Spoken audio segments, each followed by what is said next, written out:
The White House now. President Trump, now back from Vietnam, facing new questions about his son-in-law, Jared Kushner.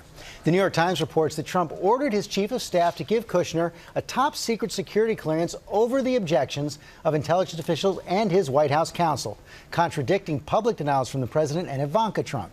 Our Chief Justice correspondent Pierre Thomas has the story. Good morning, Pierre. George, good morning. In an intense reaction, House Democrats are crying foul, claiming that nepotism and favoritism are impacting national security. This morning, new congressional investigations targeting the White House after that New York Times report alleging that President Trump ordered his former chief of staff, John Kelly, to give his son-in-law, Jared Kushner, a top-secret security clearance. The paper claiming that Kelly wrote a memo saying the president had, quote, ordered him to clear Kushner's path. This after the Times says both the CIA and former White House counsel Don McGahn recommended that Kushner be denied it in the early days of the administration. A move some experts say, if true, would be highly unusual for a president. While the president has the authority to override the decision of security officials, it's very uncommon for him to actually do so. And just because he can do it doesn't mean that it's in the best interest of our national security. In an interview with the Times just last month, the president denied intervening on behalf of his son-in-law, who has been involved in a number of domestic policy and diplomatic efforts, including Middle East peace. Do you tell General Kelly or anyone else in the White House to overrule security officials, the career? No, I don't think I have the authority to do that. I'm not sure I do, but I wouldn't do it. Jared's a good. I was never involved with his security. And Ivanka Trump recently told ABC News there were no strings pulled for her or her husband. There are a lot of people that question whether you were given special treatment by the president, overriding other officials. Can you speak to that? There were anonymous leaks about there being issues, but the president had no involvement pertaining to my clearance or my husband's clearance. Zero. Democrats now vowing to investigate. House Intelligence Chairman Adam Schiff fired off a statement last night saying there's no nepotism exception for background investigations. A spokesman for Abby Lowell, Kushner's attorney, says they were told by the White House the clearance was handled in regular process with no pressure from anyone. White House spokesperson Sarah Sanders released a blunt statement saying, "We don't comment on security clearances," George. And Pierre, the investigations continue. Michael Cohen, another day on Capitol Hill yesterday behind closed doors at the House Intelligence Committee, and they're not done with him yet. That's right. Congress is not done with Cohen. He's due back for grilling next Wednesday.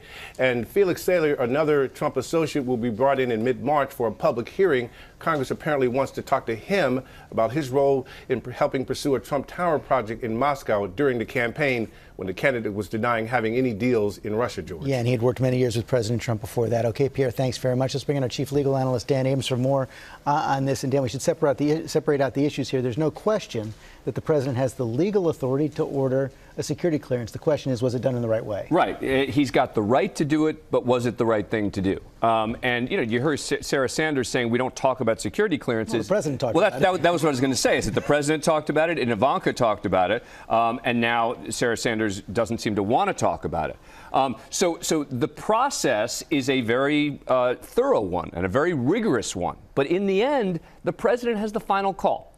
No one disputes that the president can make a decision in his single opinion whether someone should get clearance. And, you know, clearly there are problems for the president and Ivanka there with their denials. Interesting, the response from Jared Kushner's lawyer, much more nuanced. Right. His application was properly submitted, true, reviewed by numerous career officials, true, underwent the normal process, true, for the beginning of the process. And then they say there were no outside pressure.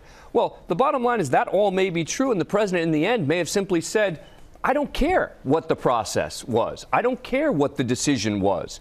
I want Jared Kushner to have this security clearance. So no reason for prosecutors to look at this, but clearly the Congress is going to because of that process. And you want to know why. What were the concerns? Why did they have concerns about Jared Kushner? Why did he have to keep amending his forms again and again? Why were there over 100 omissions and changes? Those are the questions that I think a lot of people would like answered, and that's what we don't know right now, which is what were the fundamental problems and issues that led the career officials to say, wait a sec, we should have some concerns here. Meantime, one of the things we're seeing right now, coming out of the Cohen hearing on Wednesday, many more investigations now spawned on Capitol. We're really heading into a new phase here. Michael Cohen's testimony created a roadmap. Now, I think that they knew that this was going to happen, right? This isn't some shock that, oh my goodness, Michael Cohen came in and suddenly there's this roadmap. But as you listen to him, you see the tentacles of the investigations. You see what was just a state New York investigation now becoming a congressional investigation. You see federal investigations with regard to Mueller in the Southern District of New York now becoming congressional. But again, they need to be careful. The last thing Congress would want to do for those who want this investigation to continue is to step on the criminal investigations, because there's going to be real concern on the part of the federal authorities. Please don't investigate this exactly at the same time as we are. And those continue as well. Dan Williams, thanks very much.